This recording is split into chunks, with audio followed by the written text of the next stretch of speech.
Welcome to the physics class. आज के video का टॉपिक है आर्टिंग नागपुर स्टडी के तहत BSc final year semester 6 physics paper 1 सभी 4 यूनिट्स के ऊपर शॉर्ट क्वेश्चन देखेंगे। तो फर्स्ट यूनिट है रिलेटिविटी। फर्स्ट क्वेश्चन है define inertial and non inertial frame of reference. 2 बार 1 मार्क के लिए क्वेश्चन पूछा गया है, तो हम इसको इस तरह से समझते हैं। इनर्शियल फ्रेम ऑफ रेफरेंस का मतलब क्या होता है कि कोई भी स्टेशनरी या फिर कांस्टेंट स्पीड में मूविंग फ्रेम, इसको क्या कहेंगे हम, इनर्शियल फ्रेम कहेंगे। ठीक है, अगर कांस्टेंट स्पीड होगी तो एक्सेलरेशन नहीं होगा, नॉन एक्सेलरेटिंग फ्रेम। ठीक है, या फिर सेकंड डेफिनेशन ऐसे भी लिख सकते हैं कि frame of reference obeying Newton's first and second laws of motion. ठीक है, तो ये एक एग्जांपल है कि जो एक कार है इस कांस्टेंट स्पीड से जा रही है, तो ये भी एक इनर्शियल फ्रेम ऑफ रेफरेंस का एग्जांपल है। दूसरा non inertial frame of reference, इसका मतलब कि एक्सेलरेटिंग बॉडी, एक्सेलरेटिंग फ्रेम। इसमें आप देख सकते हो कि एक कार है जो कि नॉन यूनिफॉर्म मोशन में जा रही है, यानी कि उसकी स्पीड वेरी हो रही है। अगर स्पीड वेरी हो रही होगी तो उसको एक्सेलरेशन होगा। ठीक है, सेकंड डेफिनेशन ऐसे भी लिख सकते हैं कि frame of reference do not hold Newton's laws of motion, इसको कहेंगे inertial frame of reference. Next question है write down the Galilean transformation equation. 1 mark के लिए क्वेश्चन पूछा गया है। तो गैलीलियन ट्रांसफॉर्मेशन इक्वेशन पोजीशन और टाइम के लिए है। ठीक है, तो ये क्या है, x prime equal to x minus v t. X prime का मतलब position of particle in the inertial frame. ठीक है, और एक्स का नॉन इनर्शियल फ्रेम। ठीक है, v का मतलब वेलोसिटी, टी का मतलब time. y dash equal to y, z dash equal to z और t dash equal to 10 t। ठीक है, तो गैलीलियन ट्रांसफॉर्मेशन हमें यही बताता है कि अगर सपोज मान लो एक ये इनर्शियल फ्रेम रेफरेंस में आप इसको देख रहे हो, जैसे हम नॉन इनर्शियल फ्रेम में देखेंगे तो यही इमेज कुछ ऐसी अलग दिखेगी। ठीक है, तो यही गैलीलियन ट्रांसफॉर्मेशन है। नेक्स्ट क्वेश्चन है what was the aim of Michelson Morley experiment. 1 mark के लिए क्वेश्चन पूछा गया है, एक ही बार क्वेश्चन पूछा गया। तो माइकलसन मोरले एक्सपेरिमेंट ने क्या बताया, उन्होंने बताया कि जो भी अर्थ है, तो ये अर्थ एक हाइपोथेटिकल मीडियम, यानी कि उसे ईथर कहते हैं, तो ईथर मीडियम से ईथर मीडियम में मूव हो रही है, ऐसे माइकलसन मोरले ने बताया। ठीक है, इसका मतलब क्या है कि यहाँ पर अभी 2 फ्रेम ऑफ रेफरेंसेस है। सबसे पहले तो हम ईथर को कांस्टेंट रखेंगे, फिक्स रखेंगे, और अगर हम ईथर को फिक्स मानते हैं, यानी कि ईथर के पॉइंट ऑफ व्यू से देखेंगे तो हमें ऐसा लिखेगा कि अर्थ मूव हो रही है। लेकिन अगर हम अर्थ के पॉइंट ऑफ व्यू से देखेंगे, यानी कि अर्थ को स्टेबल रखकर देखेंगे, तो हमें लगेगा कि ईथर मूव हो रहा है। ठीक है, तो इसमें क्या, तो इसका मतलब क्या है कि इन्होंने माइकलसन मोरले ने क्या किया कि एक इंटरफेरोमीटर से एक एक्सपेरिमेंट किया, यानी कि जो भी लाइट आ रही है, ठीक है, लाइट आ रही है, तो एक बार जब अर्थ के पॉइंट ऑफ व्यू से मेजरमेंट लिए तो उनको कुछ पैटर्न मिला, उसके बाद में ईथर के पॉइंट ऑफ व्यू से पैटर्न लिए तो फिर से सेम पैटर्न मिला, यानी कि उसमें कोई भी चेंज नहीं आया। तो इस एक्सपेरिमेंट से ये कंक्लूड हुआ कि ईथर जैसे कोई चीज ही है ही नहीं। ठीक है, नेक्स्ट क्वेश्चन है state the postulates of special theory of relativity. 3 bar 1 mark के लिए क्वेश्चन पूछा गया है। तो फर्स्ट पोस्टुलेट है कि laws of physics remain unchange in any frame of reference. Second postulate है the speed of light is equal in all inertial frame of reference, यानी कि लाइट की स्पीड भी कांस्टेंट है सभी इनर्शियल फ्रेम ऑफ रेफरेंस में। ठीक है, और थर्ड था कि speed of light does not depend on the direction and relative velocity between source and observer. ठीक है, यानी कि सोर्स और ऑब्जर्वर की स्पीड कुछ भी हो, लाइट सेम स्पीड से ट्रैवल करेगा, यानी कि उसको ट्रैवल करने के लिए सेम टाइम लगेगा। तो यही पोस्टुलेट्स है। नेक्स्ट क्वेश्चन है write the inverse Lorentz transformation equation for position and time. 2 बार क्वेश्चन 1 मार्क के लिए पूछा गया है। तो इसको इस तरह से समझते हैं। तो जो भी लॉरेंज ट्रांसफॉर्मेशन है, तो लॉरेंज ट्रांसफॉर्मेशन हमें टाइम और लेंथ कॉन्ट्रैक्शन का कंसेप्ट बताती है। तो टाइम डायलेशन का मतलब क्या होता है कि यहाँ पर 2 वॉचेस हैं, एक वॉच अर्थ पर है तो दूसरी वॉच रॉकेट पर है, और हम दोनों वॉच को देख सकते हैं। ऐसी कोई मान लो कि मैकेनिज्म या ऐसी कोई व्यवस्था है। ठीक है, तो हमें यही पता चलेगा कि जैसे ही रॉकेट की स्पीड बढ़ती है, कितनी बढ़ रही है, 0.07 टाइम्स स्पीड ऑफ लाइट, तो क्या होगा, यहाँ पर देख पा सकते हो कि अर्थ पर टाइम ज्यादा जल्दी बीत रहा है, तो रॉकेट पर वही टाइम स्लो मूव होगा। ठीक है, तो यही क्या है, टाइम डायलेशन। टाइम डायलेशन का मतलब समय का धीमे होना। नेक्स्ट कंसेप्ट है कि लेंथ कॉन्ट्रैक्शन। लेंथ कॉन्ट्रैक्शन फिर से एक रॉकेट स्टेबल है, दूसरा रॉकेट मूविंग में है। अगर ये रॉकेट लाइट की स्पीड के बराबर अगर स्पीड ट्रैवल करता है, तो हम तो ऑब्जर्वर को ये जो रॉकेट में जो बैठा आदमी है उसके हाथ में जो भी छड़ी है, तो उसकी लेंथ कम दिखेगी।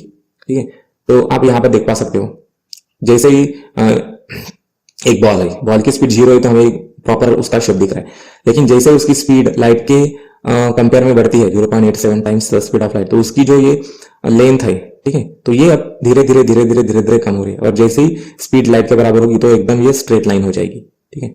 तो हम इनवर्स इक्वेशंस लिखेंगे लार्ज ट्रांसफॉर्मेशंस के पोजीशन और टाइम के लिए। तो फर्स्ट इक्वेशन है x equal to 1/√1 minus v square by c square bracket x prime minus v t. Next equation है y equal to y dash, next है z equal z dash, और ये time के लिए t equal to 1/√1 minus v square by c square under root t prime minus we upon C square x। Question है state Lorentz फिगराल्ड hypothesis. ठीक है, तो इसमें क्या बताया कि जो भी अगर कोई भी चीज है, अगर ये रॉकेट है, रॉकेट मूविंग है और उसमें एक आदमी एक छड़ी लेके खड़ा है, ठीक है, तो जैसे ही हम छड़ी को देखते हैं, ठीक है, लीनियर में यानी कि along the direction of motion, तो उसकी जो लेंथ होगी तो वो घटती हुई दिखेगी। लेकिन अगर हम उसको परपेंडिकुलर डायरेक्शन में देखेंगे तो हमें लगेगा कि उसकी लेंथ एज इट इज है, वो बढ़ नहीं रही है। ठीक है, तो यही लॉरेंज हाइपोथेसिस है कि यहाँ पर देख सकते हैं कि ये जो बॉल है, ठीक है, तो इस बॉल की लेंथ इस डायरेक्शन में कम हो रही है, इस डायरेक्शन में, लेकिन ये परपेंडिकुलर डायरेक्शन में एज इट इज है, जितनी की उतनी लेंथ है, लेकिन उसकी विड्थ कम हो गई है क्योंकि हम अलोंग द डायरेक्शन देखेंगे तो उसकी विड्थ कम होगी या उसकी लेंथ कम होगी, लेकिन परपेंडिकुलर डायरेक्शन में देखेंगे तो वो उतनी ही दिखेगी हमें। ठीक है, और वो जो भी लेंथ कॉन्ट्रैक्ट होगी तो ये इतने अमाउंट से कॉन्ट्रैक्ट होगी, यानी √1 minus v square by c square amount से कॉन्ट्रैक्ट होगी। तो यही हाइपोथेसिस है। नेक्स्ट क्वेश्चन है व्हाट इज टाइम डायलेशन। एक मार्क के लिए क्वेश्चन पूछा गया है। तो टाइम डायलेशन का मतलब क्या है कि अगर कोई भी रॉकेट जिसमें एक वॉच हो और हम अर्थ से ऑब्जर्व करेंगे, तो रॉकेट की अगर स्पीड लाइट के स्पीड से बराबर है तो रॉकेट में जो भी वॉच होगी तो उसका जो टाइम होगा तो वो धीरे धीरे चलेगा as compare to the watch in the stationary frame. ठीक है, तो इसी टाइम के स्लो डाउन को हम क्या कहते हैं, टाइम डायलेशन कहते हैं। नेक्स्ट क्वेश्चन है if 1 kilogram of substance is fully converted into energy how much energy is produce. एक मार्क के लिए क्वेश्चन पूछा गया है। तो इसको इस तरह से समझते हैं कि सपोज मान लो हमारे पास में 1 किलोग्राम कोई कोयला है या कोई कोयला है, ठीक है, तो अब उसको हम जलाते हैं, 1 किलोग्राम कोयले को जलाते हैं तो कितनी एनर्जी कन्वर्ट होगी, इतने 1 किलोग्राम मास से कितनी एनर्जी कन्वर्ट होगी। तो सबसे पहले हम गिवन में लिख लेंगे mass of the substance 1 kilogram है, लाइट की स्पीड है 3 lakh kilometre per second, energy निकलना है। तो मास एनर्जी कन्वर्जन फार्मूला है E equal to mc square, mass लिख लेंगे और स्पीड से मल्टीप्लाई कर देंगे तो हमें मिलेगा एनर्जी 9 इंटू 10⁻13 जूल। तो इतनी जूल एनर्जी 1 किलोग्राम मास से हमें मिल जाएगी, कोई भी मास हो। नेक्स्ट क्वेश्चन है if 1 gram of substance is fully converted into energy in 1 second find out how many calories of heat will be produce.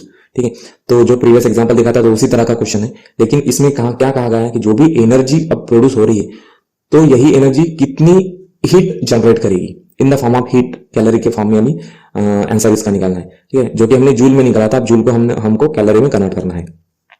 तो मास लिख लेंगे, मास है 1 ग्राम, ग्राम को किलोग्राम में कन्वर्ट कर देंगे, ग्राम मतलब -3 किलोग्राम। ठीक है, स्पीड ऑफ लाइट लिख लेंगे, कैलोरी हीट निकालना है यानी कि एनर्जी निकालना है इन टर्म ऑफ कैलोरी। तो सबसे पहले मास एनर्जी कन्वर्जन फार्मूला यहाँ पर लगा लेंगे, एनर्जी निकाल देंगे जो कि होगी जूल में 9 इंटू 10⁻13 जूल। ठीक है, तो उसके बाद में इसको अब हमें हीट में कन्वर्ट करना है, तो इस जूल को हम 4.18 से डिवाइड कर देंगे तो ये कैलोरी में हमें इसका आंसर मिल जाएगा जो कि होगा H equal to 2.15 into 10⁻13 calorie. तो इतनी हीट जनरेट होगी। नेक्स्ट क्वेश्चन है a particle is moving with a speed of 0.5 second, calculate the ratio of the rest mass and mass while in motion. ठीक है, एक रिलेटिविस्टिक मास और rest mass का ratio कितना है वो निकालना है। एक मार्क के लिए क्वेश्चन पूछा गया है, इसको इस तरह से समझेंगे। यहाँ पर देख पा सकते हो कि यहाँ पर मास है किसी एस्ट्रोनॉट का, ठीक है, और यहाँ पर एक्स एक्सिस पर स्पीड दी गई। तो जैसे ही स्पीड शुरू होती है तो उसका मास या उसका वेट है 100 किलोग्राम।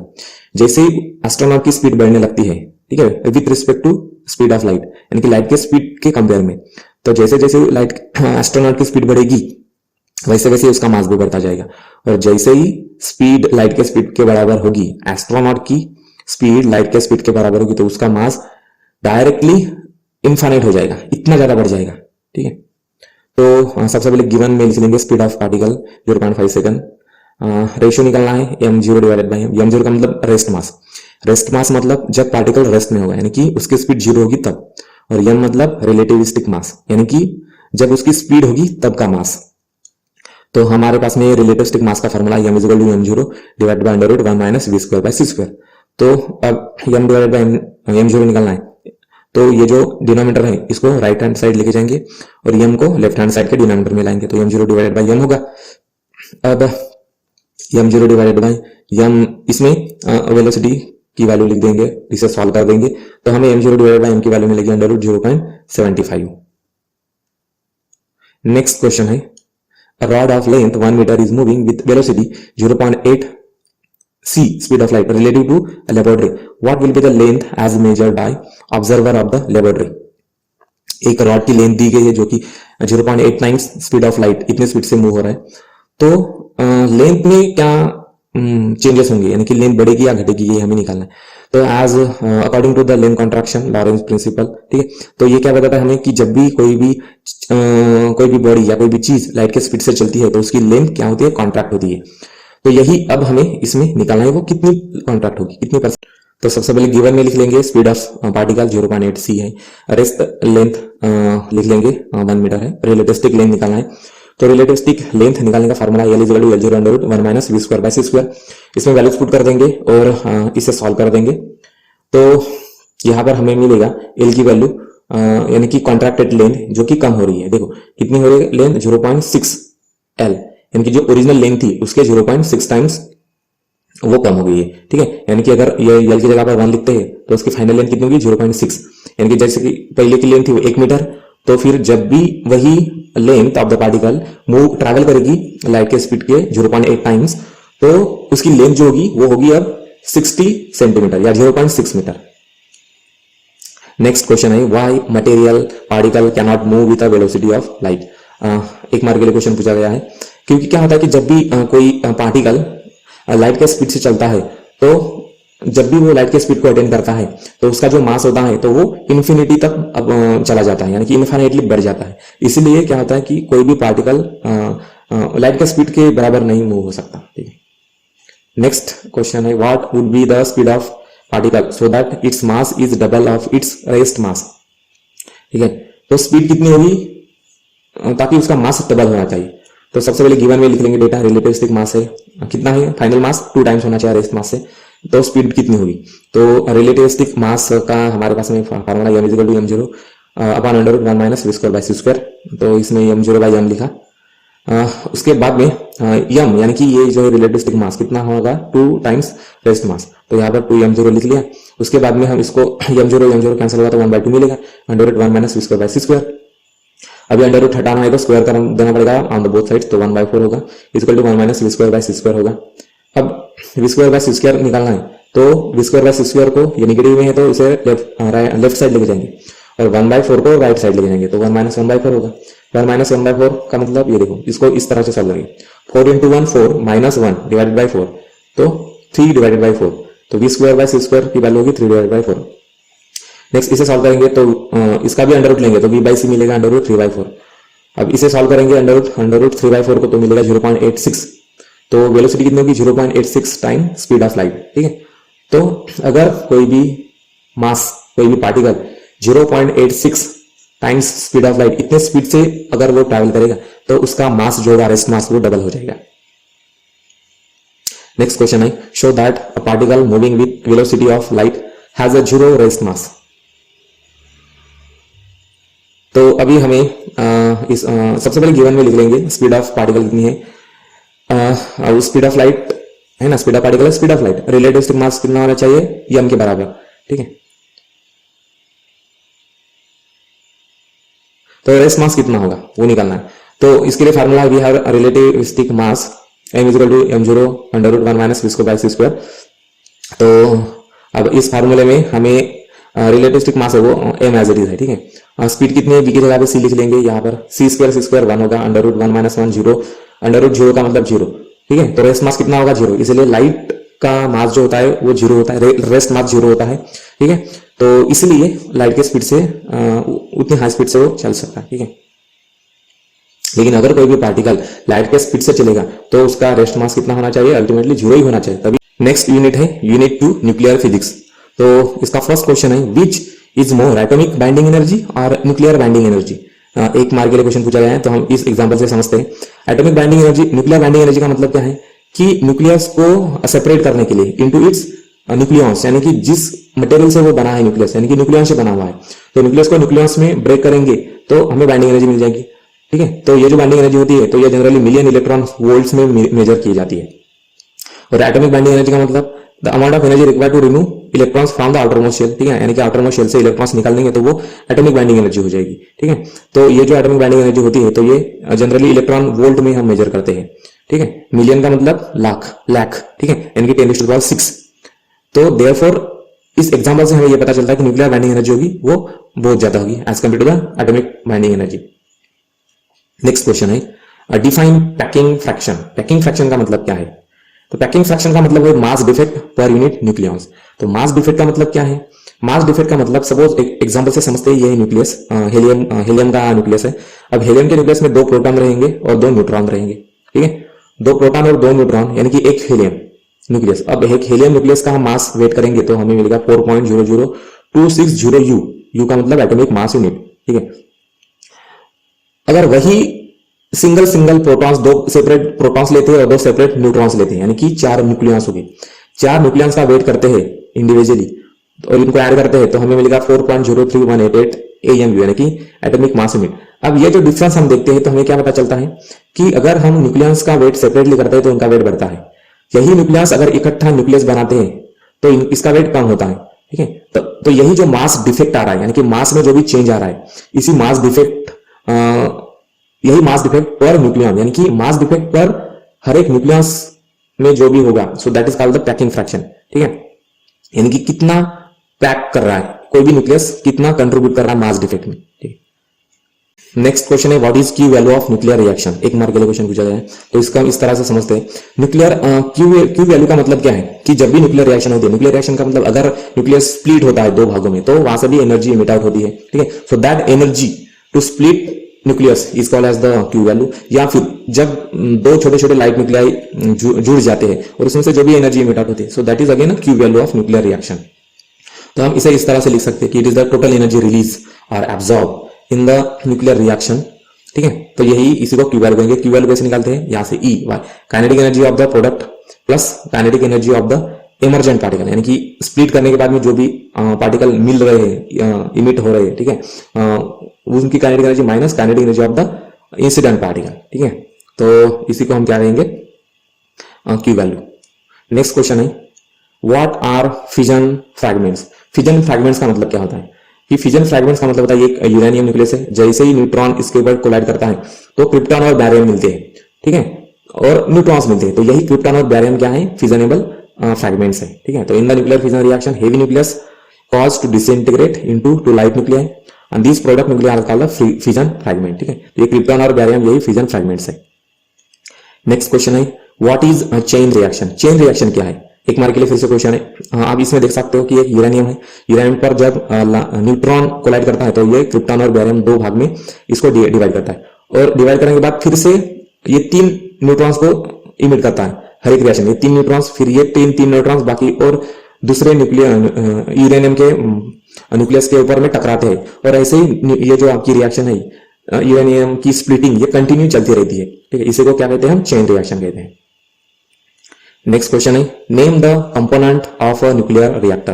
न्यूक्लियर रिएक्टर में जो भी कंपोनेंट यूज होते हैं तो उनके नाम हमें अभी यहाँ बताना है। तो ये एक न्यूक्लियर रिएक्टर का डायग्राम है, आप देख पा सकते हो इस फिगर में। इस न्यूक्लियर रिएक्टर में यही चेन रिएक्शन होती है, यानी कि number of times uranium split किया जाता है और उससे एनर्जी जो होती है निकलती है तो उसे हम इलेक्ट्रिसिटी जनरेशन के लिए यूज करते हैं। तो ये वाला आपका रिएक्टर है, इस रिएक्टर में क्या क्या कंपोनेंट यूज होते हैं? सबसे पहले होता है कि न्यूक्लियर फ्यूल, ठीक है। न्यूक्लियर फ्यूल कोर में इसको न्यूक्लियर फिजन किया कर दिया जाता है। इसमें देख पा सकते हो ये आपका रिएक्टर जिसमें uranium as a fuel use होता है, ठीक है। उसके बाद में होता है कि moderator, heavy water. Heavy water moderator क्या करता है कि ये जो न्यूट्रॉन्स है, ठीक है, न्यूट्रॉन्स की स्पीड को कंट्रोल करता है, उनको स्लो बनाता है, क्योंकि जब भी स्लो होंगे तभी न्यूक्लियर फिजन होगा, ठीक है। नेक्स्ट तो थर्ड कंपोनेंट है कूलेंट। कूलेंट क्या करता है? जो भी हीट आ रही है इस न्यूक्लियर कोर से तो उस हीट को एब्जॉर्ब करता है और उसे ठंडा बनाता है। नेक्स्ट है कि जो fourth control rods. Control rods क्या करते हैं कि इस चेन रिएक्शन में जो भी एक्स्ट्रा के न्यूट्रॉन्स मिलते हैं तो एक्स्ट्रा के न्यूट्रॉन्स को एब्जॉर्ब करता है, ठीक है। तो इस तरह के ये 4 कंपोनेंट जनरली न्यूक्लियर रिएक्टर में यूज होते हैं। नेक्स्ट क्वेश्चन है name the component of nuclear reactor. एक मार्क के लिए क्वेश्चन पूछा गया है। तो ये न्यूक्लियर रिएक्टर है। न्यूक्लियर रिएक्टर में होता है कोर। कोर में जनरली हम फ्यूल यूज करते हैं यूरेनियम। अब इस यूरेनियम में क्या होता है कि एक स्लो न्यूट्रॉन बम्बार्ड करता है यूरेनियम के ऊपर और उसे स्प्लिट करता है और एक्स्ट्रा के न्यूट्रॉन्स को रिलीज करता है, और इस प्रोसेस में बहुत सारी एनर्जी, हीट एनर्जी इमिट होती है। उसी हीट एनर्जी को फिर यहाँ पर इलेक्ट्रिसिटी जनरेट करने के लिए यूज किया जाता है। तो जब भी रिएक्टर में ये चेन रिएक्शन होती है तो इसमें से जो हीट एनर्जी निकलती है तो इसे फिर कूल किया जाता है, इस रिएक्टर को कूल किया जाता है बाय द कूलेंट, यानी कि उसमें कोल्ड वाटर या लिक्विड ऑक्सीजन भी यूज किया जाता है एज अ कूलेंट। ठीक है, तो जो भी ये हीटेड वाटर है तो ये फिर टरबाइन को चलाने के लिए यूज होता है। अब नेक्स्ट है कि इसी रिएक्शन में फिर एक मॉडरेटर यूज होता है, हेवी वाटर। हेवी वाटर क्या करता है कि ये जो न्यूट्रॉन है, न्यूट्रॉन इसकी स्पीड को कंट्रोल करता है, यानी कि वो स्लोली बम्बार्ड होना चाहिए न्यूक्लियस, यूरेनियम के न्यूक्लियस के ऊपर, ताकि न्यूक्लियर फिजन हो सके और हमें एनर्जी मिल सके। ठीक है, नेक्स्ट कंपोनेंट है कंट्रोल रॉड्स। कंट्रोल रॉड्स क्या है, यहाँ पर जो देख पा सकते हो ये रॉड्स है। कंट्रोल रॉड्स क्या करते हैं कि जो एक्स्ट्रा के न्यूट्रॉन्स निकल रहे हैं इस चेन रिएक्शन में, तो एक्स्ट्रा के न्यूट्रॉन्स को एब्जॉर्ब करता है और रिएक्शन कंट्रोल बनाता है, इसलिए इसको कंट्रोल रॉड्स कहते हैं। ठीक है, नेक्स्ट क्वेश्चन है what are magic number. Magic numbers क्या है, तो ये 3 बार क्वेश्चन पूछा गया है मैजिक नंबर्स। तो इसको हम ये आप देख सकते हैं एक न्यूक्लियस है और न्यूक्लियस का मैजिक नंबर क्या होता है, तो ये इस डायग्राम से देख पा सकते हो कि जो भी न्यूक्लियस में क्या होता है, न्यूक्लियस, प्रोटॉन और न्यूट्रॉन, इनको हम न्यूक्लियस कहते हैं। तो जैसे ही हम इलेक्ट्रॉनिक कॉन्फ़िगरेशन से इलेक्ट्रॉन को अलग अलग ऑर्बिट्स में फिल करते हैं, उसी तरह से प्रोटॉन और न्यूट्रॉन्स को हम ऑर्बिट्स में फिल करते हैं। ठीक है, तो जब भी हम प्रोटॉन्स और न्यूट्रॉन्स को फिल करते हैं तो जब यहाँ पर 2 प्रोटॉन्स जाएंगे या 2 न्यूट्रॉन जाएंगे तो ये स्टेबल हो जाएगी। तो मैजिक नंबर यही बताते हैं हमें कि कोई भी न्यूक्लियस कितना स्टेबल है। तो स्टेबल कब रहेगा, जब आउटर मोस्ट शेल में जो न्यूक्लियस की वैल्यू अगर 2, 8, 20, 28, 50, 82 और 126 होंगे तभी वो न्यूक्लियस मोस्ट स्टेबल होगा। इसी को हम मैजिक नंबर्स कहते हैं। तो इसको हम इस तरह से लिख सकते हैं, न्यूक्लियर हैविंग 2, 8, 20, 28, 50, 82 और 126 न्यूट्रॉन्स और protons are most stable than the other nuclear. ठीक है, इसको क्या कहेंगे, इसी नंबर्स को मैजिक नंबर्स कहते हैं, क्योंकि यही नंबर वाले प्रोटॉन और न्यूट्रॉन्स या न्यूक्लियर मास या न्यूक्लियर नंबर जो होगा वो मोस्ट स्टेबल होंगे। अगर कोई न्यूक्लियस है जिसमें न्यूट्रॉन्स 2 होंगे या फिर प्रोटॉन्स 2 होंगे तो वो मोस्ट स्टेबल होगा। नेक्स्ट क्वेश्चन है give the classification of elementary particle. एक मार्क के लिए क्वेश्चन पूछा गया, एलिमेंटरी पार्टिकल का क्लासिफिकेशन है। यहां से देख पा सकते हो कि एलिमेंटरी पार्टिकल सबसे पहले फर्मियंस और बोसॉन्स में हम स्प्लिट करते हैं। फर्मियंस में क्या आते हैं, इलेक्ट्रॉन्स आते हैं। इलेक्ट्रॉन्स में इलेक्ट्रॉन का न्यूट्रिनो, म्यूऑन का न्यूट्रिनो और टायॉन्स और टायन का न्यूट्रिनो आता है। फिर क्वार्क में आता है up quark, down quark, charm, strange, top और बॉटम से 6 तरह के क्वार्क्स आते हैं।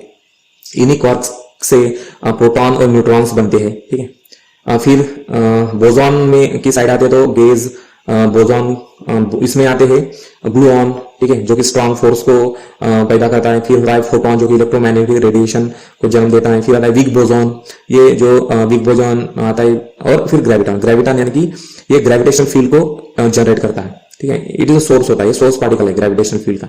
फिर आता है हिग्स बोसॉन। हिग्स बोसॉन क्या है, ये हिग्स बोसॉन फिर दूसरे अदर पार्टिकल्स को मास प्रोवाइड करता है। तो यही क्लासिफिकेशन है।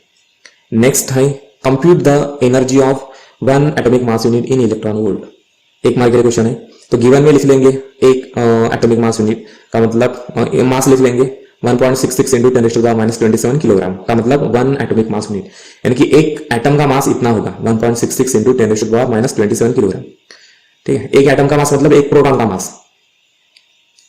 स्पीड ऑफ लाइट कितनी है, 3 इंटू 10⁸ मीटर पर सेकंड। तो एनर्जी निकालना है, तो एनर्जी निकालने के लिए हम एनर्जी का फॉर्मूला लिख लेंगे, एनर्जी मास कन्वर्जन का, इक्वल टू mc²। अब इसमें वैल्यूज पुट कर देंगे और इसे सॉल्व कर देंगे तो हमें मिलेगा एनर्जी 14.9 इंटू ओके, इसको हम सबसे पहले जूल में कन्वर्ट करेंगे, 14.9 इंटू 10⁻11 जूल। अब इसे इलेक्ट्रॉन वोल्ट में कन्वर्ट करना है तो डिवाइड करना पड़ेगा 1.6 इंटू 10⁻19 कूलम से। तो ये जो डिनोमिनेटर में -19 है ये न्यूमरेटर में जाएगा तो प्लस होगा, तो हमें फाइनल आंसर मिलेगा 9.31 इंटू 10⁸8 इलेक्ट्रॉन वोल्ट। ठीक है, तो अब इसको 10⁶ के फॉर्म में लिखेंगे। 10⁶ का मतलब मिलियन, तो 2 ये डिजिट, ये डॉट जो होगा पॉइंट होगा, ये 2 डिजिट पीछे चला जाएगा 1 और 2, यानी कि 931 इंटू 10⁶ इलेक्ट्रॉन वोल्ट। यानी कि अब जो एनर्जी हुई, यानी कि एक एटॉमिक मास यूनिट का मतलब क्या होता है 931 मिलियन इलेक्ट्रॉन वोल्ट। डिफेक्ट है। नेक्स्ट क्वेश्चन है calculate mass defect for the deuterium. इसमें न्यूट्रॉन का मास दिया गया है, प्रोटॉन का मास दिया गया है और ड्यूटेरॉन का मास दिया गया है, ठीक है। तो अभी हमें मास डिफेक्ट निकालना है, तो हम क्या करेंगे कि ड्यूटेरॉन किस चीज का बना हुआ है, एक प्रोटॉन और एक न्यूट्रॉन से बना हुआ है, ठीक है। तो सबसे पहले हम क्या करेंगे कि प्रोटॉन और न्यूट्रॉन को का मास सम कर देंगे और उससे ड्यूटेरॉन का मास सब्ट्रैक्ट कर देंगे, ठीक है। तो गिवन डेटा लिख लेंगे, मास ऑफ द न्यूट्रॉन कितना है जो भी दिया है वो लिख लेंगे, मास ऑफ द प्रोटॉन भी लिख लेंगे और मास ऑफ द ड्यूटेरॉन भी लिख लेंगे। अब हमें क्या निकालना है, मास डिफेक्ट निकालना है। तो अब हम फार्मूला यूज करेंगे मास डिफेक्ट का, delta M equal to mass of the proton mass of the neutron minus mass of the deuteron, ठीक है। तो इसमें मास ऑफ द प्रोटॉन लिख लिया, न्यूट्रॉन लिख लिया और ड्यूटेरॉन का मास अभी सब्ट्रैक्ट करना है। तो हमें मास डिफेक्ट मिलेगा 0.004 इंटू 10⁻⁻27 किलोग्राम। तो इतना मास डिफेक्ट होगा। नेक्स्ट, बाइंडिंग एनर्जी ऑफ एक न्यूक्लियस है, ठीक है, 60 निकेल है ये 6428, ठीक है, is 654.83 million electron volt. Calculate is binding energy per nucleon. Binding energy निकालना है इस न्यूक्लियस की। तो अब हमें गिवन डेटा लिख लेंगे जो कि दिया गया है। कितना है नंबर ऑफ न्यूक्लियस, इसमें जो इसका एटॉमिक मास होगा उसके बराबर कितना है 64, यानी कि 64 न्यूक्लियन होंगे, यानी कि प्रोटॉन प्लस न्यूट्रॉन 64 होंगे। नेक्स्ट है इसकी बाइंडिंग एनर्जी अभी निकालना है हमें per nucleon, binding energy per nucleon निकालना है। बाइंडिंग एनर्जी दी गई है, तो बाइंडिंग एनर्जी पर न्यूक्लियन का फार्मूला क्या है, डेल्टा ई डिवाइडेड बाय ए, ठीक है। यानी कि बाइंडिंग एनर्जी को सिंपली इसके एटॉमिक मास से सब्ट्रैक्ट कर देंगे, सॉरी इसको डिवाइड कर देंगे, तो हमें क्या मिलेगा 10.22 मिलियन इलेक्ट्रॉन वोल्ट। यानी कि हर एक न्यूक्लियन को बांध कर रखने के लिए हमें 10.22 मिलियन इलेक्ट्रॉन वोल्ट इतनी एनर्जी लगेगी। नेक्स्ट क्वेश्चन है, draw a well label diagram of Wilson cloud chamber. 1 mark के लिए क्वेश्चन पूछा गया है। तो ये विल्सन क्लाउड चेंबर है जो कि रेडिएशन पार्टिकल को, रेडियोएक्टिव पार्टिकल को डिटेक्ट करने के लिए यूज होता है, ठीक है। तो इसमें आप देख सकते हो कि इसमें जो ट्रैक भी देख सकते हैं हम किसी भी अल्फा बीटा या गामा पार्टिकल का।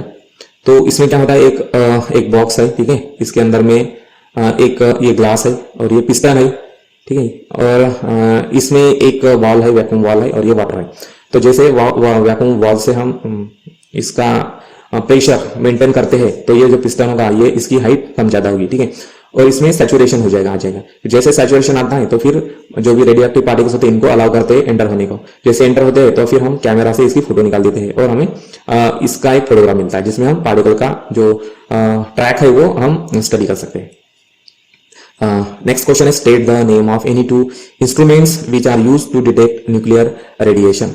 1 मार्क के लिए क्वेश्चन पूछा गया है। तो सबसे पहले है गाइगर मुलार काउंटर और सेकंड है विल्सन क्लाउड चेंबर। तो ये गाइगर मुलार या जीएम काउंटर भी बोलते हैं। तो ये भी रेडिएशन को डिटेक्ट करता है, अल्फा बीटा पार्टिकल, जनरली यही यूज का होता है, ठीक है। और अगर ट्रैक करना है किसी भी पार्टिकल की, किसी की पार्टिकल के रेल को ट्रैक करना है, यानी कि वो किस तरह से मूव करता है, तो वो हम विल्सन क्लाउड चेंबर को यूज। नेक्स्ट यूनिट है unit 3 radioactivity. First question है, name any 2 radioactive elements. 1 mark के लिए क्वेश्चन पूछा गया है।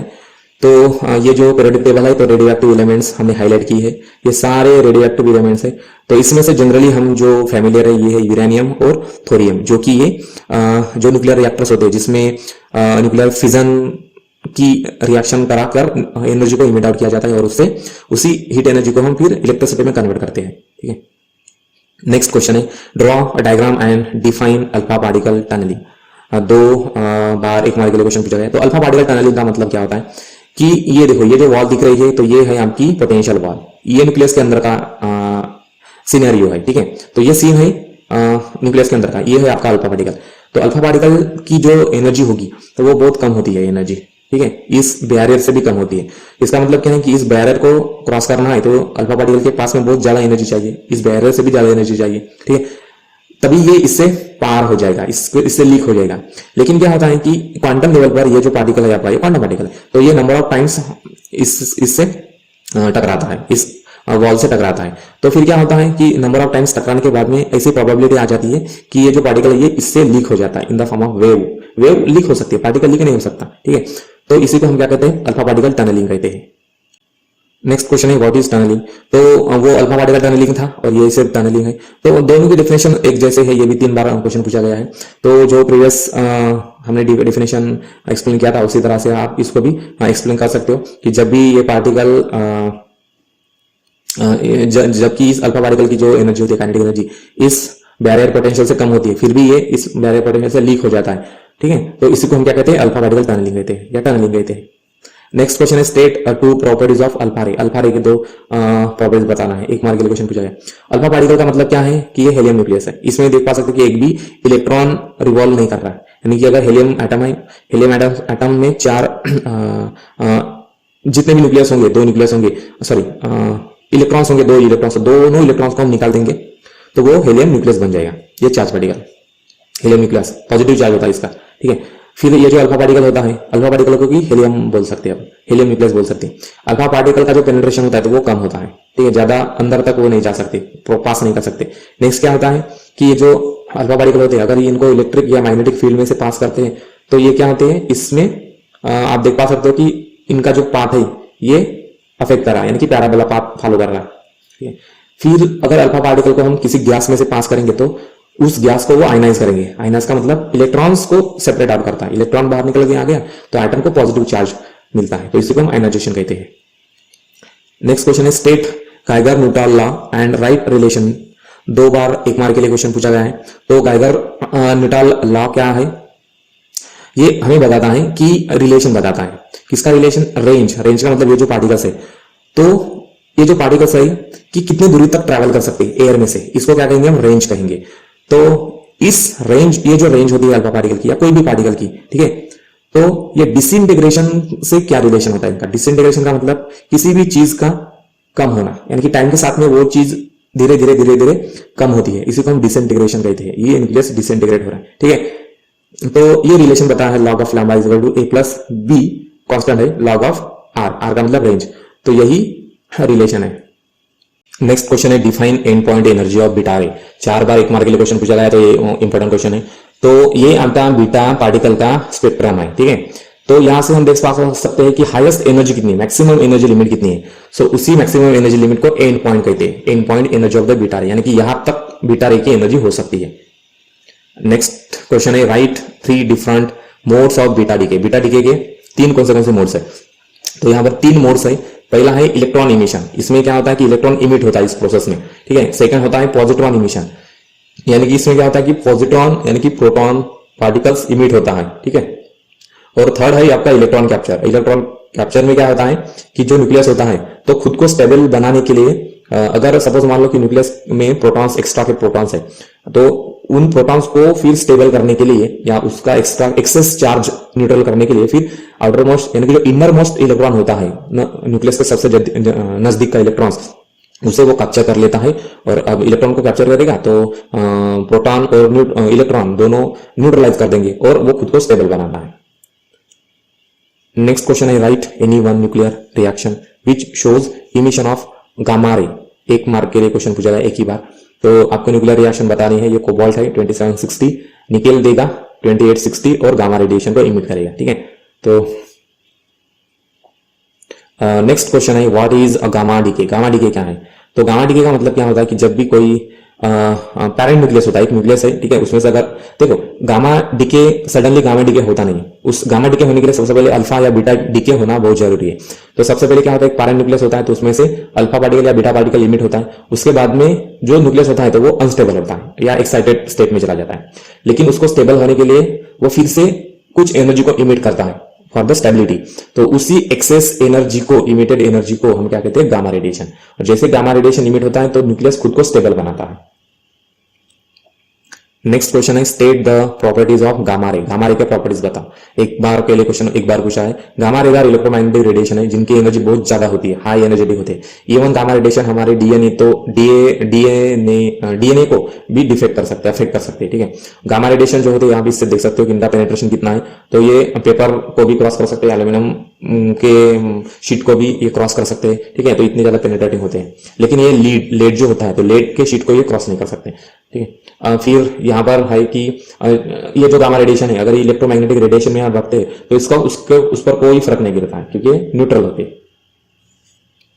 नेक्स्ट क्वेश्चन है calculate equivalent energy of gamma ray of wavelength 4.5 into 10⁻⁻11 centimetre. Planck's constant दिया गया है और लाइट की स्पीड दी गई है। तो हमें अब गामा रे की एनर्जी निकालना है, ठीक है। तो अब इसको सॉल्व करने के लिए गिवन में डेटा लिख लेंगे। वेवलेंथ दी गई है गामा रे की, वो लिख लिया हमने सेंटीमीटर में, इसको मीटर में कन्वर्ट कर दिया। फिर स्पीड ऑफ लाइट दिया है और प्लैंक्स कांस्टेंट दिया गया है। हमें अभी एनर्जी निकालना है गामा रेडिएशन की कितनी होगी, तो हम एनर्जी निकालने का फार्मूला लिख लेंगे equal to hc divided by lambda. इसमें वैल्यूज पुट कर देंगे गिवन में, और अब ये जो डिनोमिनेटर में -13 है पावर, तो ये न्यूमरेटर में जाएगा तो +13 होगा। इसको सॉल्व कर देंगे तो हमें एनर्जी मिलेगी 4.4 इंटू 10⁻⁻2 जूल। इतनी ज्यादा एनर्जी गामा रेडिएशन की। नेक्स्ट यूनिट है यूनिट 4 बायोफिजिक्स। फर्स्ट क्वेश्चन है what is an electrocardiogram. Electrocardiogram क्या है? तो इलेक्ट्रोकार्डियोग्राम एक ऐसी मशीन है जो कि हार्ट की फंक्शनिंग को स्टडी करने के लिए यूज होता है, ठीक है। तो इसी को हम इलेक्ट्रोकार्डियोग्राम कहते हैं। तो आप एक देख सकते हो कि ये एक आपका हार्ट है, और हार्ट में जो पल्सेस निकल रहे हार्ट के पल्सेस, तो ये हार्ट के पल्सेस को रीड करता है, ठीक है। और इन पल्सेस को ऑब्जर्व करके हम हार्ट की फंक्शनिंग बता सकते हैं, यानी कि वो नॉर्मल बिहेव कर रहा है या फिर एबनॉर्मल बिहेवियर है, ठीक है। नेक्स्ट क्वेश्चन है व्हाट इज इलेक्ट्रोरेटाइनोग्राम, ERG। 2 बार एक मार्क के लिए क्वेश्चन पूछा गया है। तो ये इलेक्ट्रोरेटाइनोग्राम है, ERG है। तो इसमें आप देख पा सकते हो कि इसमें भी हम माइक्रोवोल्ट करंट जो होता है तो वही मेजर करते हैं, ठीक है। तो जब भी लाइट यहाँ से जाता है, यानी कि रेटाना के थ्रू जाता है, तो वो टिश्यूज को एक्साइट करता है, और टिश्यूज को एक्साइट करने के बाद में वहां पर कुछ पोटेंशियल जनरेट होता है जिसको हम एक्शन पोटेंशियल कहते हैं, ठीक है। तो वही पोटेंशियल हम यहाँ पर मेजर करते हैं, और इससे फिर हमें आई यानी कि हमारी आंखें उनकी कंडीशन कैसी है तो ये हमें पता चलता है। नेक्स्ट क्वेश्चन है what is the principle of sonography. 2 बार एक मार्क के लिए क्वेश्चन पूछा गया है। सोनोग्राफी का प्रिंसिपल क्या है? तो सोनोग्राफी जनरली हमें बॉडी के अंदर की जो ऑर्गन्स की फंक्शनिंग होती है तो वो हमें पता करवाने के लिए हम जनरली उसे यूज करते हैं। तो इसमें क्या होता है कि इसमें अल्ट्रासोनिक वेव्स यूज किए जाते हैं। जैसे कि आप इस एग्जाम्पल से देख सकते हो कि ये आपकी स्क्रीन है और ये आपका रडार है, या सॉरी सोनार है। तो सोनार से क्या होता है कि अल्ट्रासोनिक वेव्स समुद्र के अंदर तक भेजे जाते हैं। जब ये समुद्र के अंदर वेव्स जाने के बाद में टकराते हैं, ये मछली से टकरा के फिर से वापस आ रहे हैं, और कोई वेव जमीन से टकरा के वापस आ रहे हैं। तो हम इस स्क्रीन पर जमीन और ये मछली का यहाँ पर डायग्राम को बनता हुआ दिखेगा। तो हम इस तरह से समुद्र की दूरी कितनी होगी, या कोई ऑब्जेक्ट कहाँ पर होगा, या उसका साइज कितना होगा, ऐसे हम इसको मेडिकल फील्ड में भी हमारे अंदर की फंक्शनिंग, ऑर्गन्स की फंक्शनिंग कैसे चल रही है, या फिर किडनी की फंक्शनिंग कैसे, किडनी में जो अभी जो भी स्टोन्स वगैरह होते हैं तो उनको भी हम इस सोनोग्राफी से देख पा सकते हैं। नेक्स्ट क्वेश्चन है how are bio electrical signals generated. 2 बार एक मार्क के लिए क्वेश्चन पूछा गया है।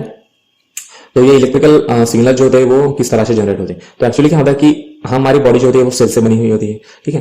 तो सेल मेम्ब्रेन में जो भी डिफरेंट आयनिक कॉन्सेंट्रेशन होता है, ठीक है, इनसाइड द सेल और आउटसाइड द सेल, तो यही आयनिक कॉन्सेंट्रेशन की वजह से, डिफरेंट आयनिक कॉन्सेंट्रेशन की वजह से ही यहाँ पर वोल्टेज पल्सेस मिलते हैं, ठीक है। इसी को हम क्या कहते हैं? डिपोलराइजेशन और रिपोलराइजेशन। तो इसी साइमल्टेनियस अल्टरनेटिंग इफेक्ट की वजह से ही बायो इलेक्ट्रिकल सिग्नल्स हमारे बॉडी के अंदर में बनते हैं। नेक्स्ट क्वेश्चन है if the transmittance is 65% then find the absorbance. 2 बार एक मार्क के लिए क्वेश्चन पूछा गया है। एब्जॉर्बेंस निकालना है, ट्रांसमिशन दिया गया है। तो हम यहाँ देख पा सकते हैं कि ये कवेट है, कवेट के अंदर में सॉल्यूशन है। जैसे हम लाइट को इंसिडेंट करते हैं इससे तो लाइट ट्रांसमिट होती है, और ये जो ट्रांसमिटेड लाइट है तो इसकी जो आप इंटेंसिटी देख पा सकते हो तो ये कैसे थोड़ी सी धुंधली है, ठीक है। तो इसका एब्जॉर्बेंस कितना होगा वो हमें निकालना है। तो सबसे पहले गिवन डेटा लिख लेंगे, ट्रांसमिटेंस 65%, 65 डिवाइडेड बाय 100 कर देंगे तो 0.65 होगा। फिर एब्जॉर्बेंस हमें निकालना है। तो एब्जॉर्बेंस निकालने का फार्मूला है A is equal to minus log of T. So A is equal to minus log of 0.65। इसको सॉल्व कर देंगे तो हमें मिलेगा 0.1870। तो ये एब्जॉर्बेंस होगा।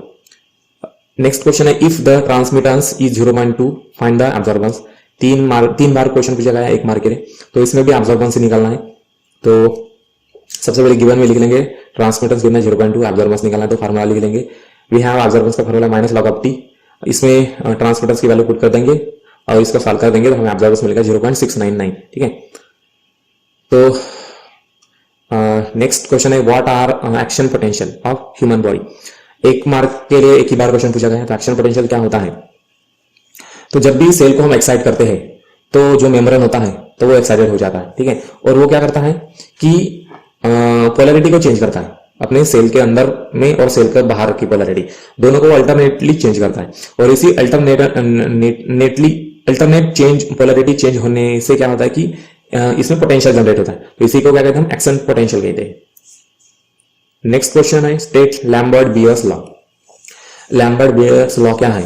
ये हमें बताना है कि जो एब्जॉर्बेंस है, ठीक है, तो एब्जॉर्बेंस का कॉन्सेंट्रेशन के साथ में क्या रिलेशन है, यानी कि ए का मतलब absorbance is directly proportional to concentration, ठीक है, यानी कि सॉल्यूशन का जितना ज्यादा कॉन्सेंट्रेशन होगा उतना ज्यादा एब्जॉर्बेंस होगा और कम लाइट इससे ट्रांसमिट होगी। नेक्स्ट क्वेश्चन है डिफाइन पीएच। पीएच का मतलब क्या है?